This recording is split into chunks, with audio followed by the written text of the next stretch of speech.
Self study कैसे करें। Self study में सबसे बड़ी जो प्रॉब्लम है जो मुझे आती है, क्योंकि मैं सेल्फ स्टडी करता हूँ, आज तक 50 बुक्स पढ़ा है और वीडियोस देखा है जिनसे कि मैं सीख सकूं, और मैं सीखता हूं तो उसके नोट्स भी बनाता हूं और उसको अपनी ज़िंदगी में अप्लाई भी करता हूं, क्योंकि मैं बिजनेस करना चाहता हूं तो बिजनेस रिलेटेड बुक्स पढ़ता हूं। 50 बुक्स पढ़ा है तो मुझे पता है कि सेल्फ स्टडी कैसे करनी चाहिए।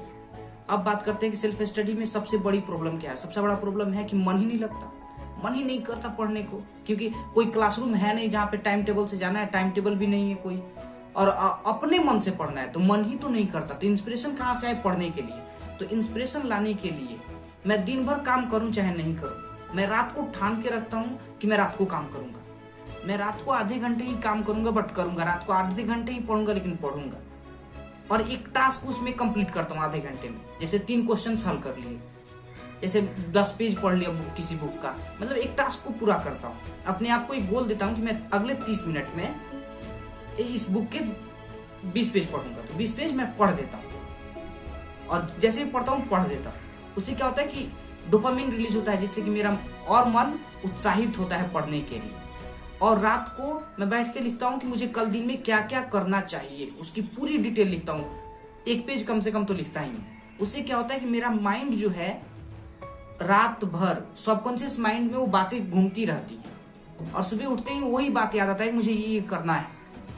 सुबह उठते ही उस लिस्ट को भी पढ़ो, या लिस्ट नहीं बनाया तो फिर से बनाओ, एक बार फिर से बना लेने में क्या दिक्कत है। बना लोगे तो उससे अंदर की जो एनर्जी है, जो इंस्पिरेशन है, वो हमेशा तगड़ा रहता है, और वहां पे मन लगता है पढ़ने में, वहां पे मन करता है काम करने को, क्योंकि कोई और डायरेक्शन नहीं है। अपने आप को एक दिन पहले ही आपने डायरेक्शन दे दिया कि मुझे ये करना है, तो डायरेक्शन क्लियर है, तो एनर्जी बड़ी तेज निकलती है और बड़ा अच्छा काम होता है। तो इंस्पिरेशन और मन लगने का जो प्रॉब्लम है वो मैंने यहीं पे नेगलेक्ट कर दिया कि मैं टू डू लिस्ट बना लेता हूँ, अपने आप से रात को मोटिवेशनल बातें लिखता हूँ कि मैं कल करूंगा ही करूंगा, मैं ही कर सकता हूँ मेरे लिए, और उसी बातें लिख के, अपने थॉट्स लिख के क्या होता है कि मेरा माइंड मेकअप हो जाता है, तो बहुत अच्छा लगता है।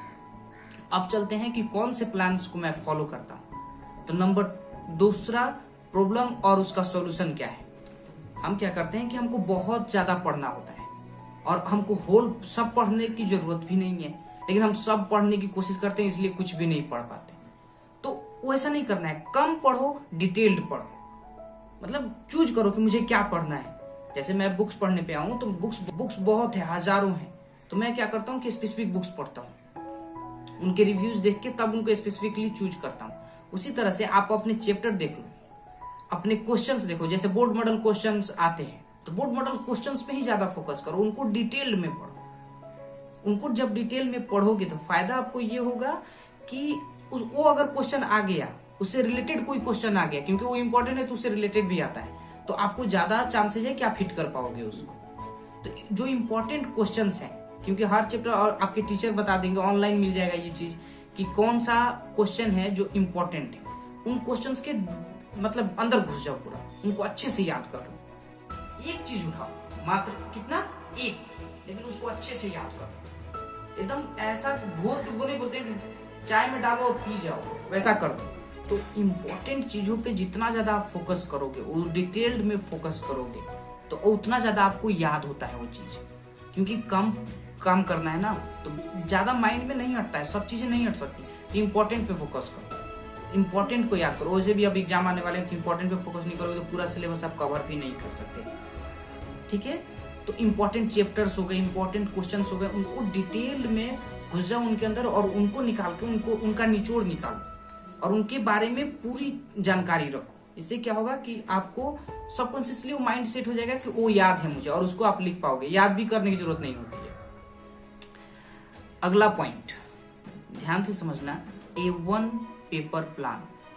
आपका कोई भी चैप्टर उठा लो, जैसे 15 नंबर चैप्टर में फिजिक्स का चैप्टर है, तो उसमें कौन से इंपॉर्टेंट कीवर्ड्स हैं, कौन से इंपॉर्टेंट रूल्स हैं, इंपॉर्टेंट टॉपिक्स हैं, उन टॉपिक्स को सिर्फ कीवर्ड्स को लिखना है, ज्यादा कुछ नहीं लिखना है। और उससे क्या फायदा होगा कि जब आप पढ़ रहे हो तो उसके कीवर्ड्स को लिखते चले जाओ उसमें, और कीवर्ड्स को जितना ज्यादा आप फोकस करके पढ़ लोगे, आपको जो मोस्ट इंपॉर्टेंट फायदा होगा कि आपको अभी याद करने की जरूरत नहीं। उस पेपर को उठाओ, किताब को बंद करो, मोबाइल को बंद करो, जहां भी पढ़ रहे हो उसको छोड़ो, छत पे चल जाओ या किसी एकांत स्थल पे चल जाओ और उस वर्ड्स को सिर्फ दिमाग में रिपीट करो। किसी वर्ड से रिलेटेड तुम्हारे दिमाग में क्या क्या याद है, एक बार ये करके देखो और आपकी सारी चीजें याद हो जाएंगी। और ऐसा मैं अपने लिए भी करता हूँ, मैं आपको दिखा देता हूँ। ये एक बुक है मेरे हाथ में, बिल्डिंग अ ब्रांड स्टोरी, ये बुक है मेरे हाथ में। और इसके देखो ये मैंने नोट्स बनाए हुए, यहाँ पे देखो। इस नोट से क्या फायदा है कि मुझे इसमें की सारी बातें याद अब करने की जरूरत नहीं है, ये ऑटोमेटिक मुझे याद हो गई है। तो इस वन पेपर प्लान का फायदा ये है कि आपको जल्दी याद हो जाता है और कम चीजों को याद करना होता है। 4 नंबर पॉइंट जो बहुत इंपॉर्टेंट है आपके लिए, आपके फोकस के लिए, क्योंकि हम उस चीज पे फोकस ही नहीं कर पाते हैं। क्यों नहीं कर पाते हैं? क्योंकि बहुत सारे आसपास डिस्ट्रैक्शन है, उनको साफ करो ना। साफ सुथरा इन्वायरमेंट होना चाहिए, कंफर्टेबल होना चाहिए। अब ठंडी के दिन में आप कुर्सी टेबल पे बैठ के पढ़ रहे हो और आपको ठंडा लग रहा है, कांप रहे हो, क्या पढ़ोगे आप? मच्छर काट रहे हैं, क्या पढ़ोगे? तो कंफर्टेबल एक इन्वायरमेंट बनाओ। अपने रूम को मैं खुद अपने हाथों से साफ करता हूँ। अब मैं खुद किस लिए करता हूँ? क्योंकि मेरा रूम साफ रहेगा तो मुझे फायदा है, मैं अपने अच्छे फोकस के साथ अपने बुक्स को मैं अच्छे से पढ़ सकता हूँ। तो इसलिए मैं अपने रूम को अपने हाथों से साफ करता हूँ। वो किसी और का, कोई और साफ करे ना करे, मैं खुद करता हूँ। मैं अपने रूम के कपड़े को अरेंज करता हूँ। ये जो बुक्स सजाई गई हैं, जो कुछ भी है मेरे पीछे, ये मैंने सजाई है, ये मैं साफ करता हूँ। किसी का इसमें नहीं है, मैं खुद करता हूँ।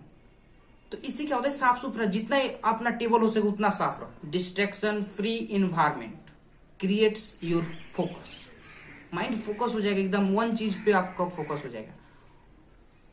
और लास्ट बट नॉट लीस्ट कि आपके पास मोस्ट इंपॉर्टेंट है कि गोल्स होने चाहिए कि मुझे क्या क्या पढ़ना है, कितने क्वेश्चंस डेली याद करने हैं। इंपॉर्टेंट क्वेश्चंस को नोट डाउन करके रखो। और ये 3 क्वेश्चन है जो मैं आज कंप्लीट करूंगा, किसी भी शर्त पे आज इनको कंप्लीट करूंगा। जब ये आ जाएगा बात, तो आप डेली 3-3 क्वेश्चन करके आप बहुत कुछ याद कर सकते हो। मैं कम बोल रहा हूं 3, आप जितना चाहो उतना कर सकते हो। मेरे लिए ये मोस्ट इंपॉर्टेंट होता है कि 3 ये काम है जो मैं मोस्ट इंपॉर्टेंट करता हूं। तो गोल्स को अपने लिखो और उनको हमेशा याद रखो और उनको लिख के अपने पॉकेट में रखो। जेब होती है ना, जेब में रखो, जिससे कि आपको याद आता रहे कि हाँ मुझे ये 3 चीज हैं जो मुझे करनी है, या फिर मुझे याद करनी है, या मुझे पढ़नी है। Thank you so much for watching. और स्टूडेंट के लिए बहुत सारी सीरीज बना के रखिए, प्लेलिस्ट में जाओ और उसको देखो। Thank you so much for watching.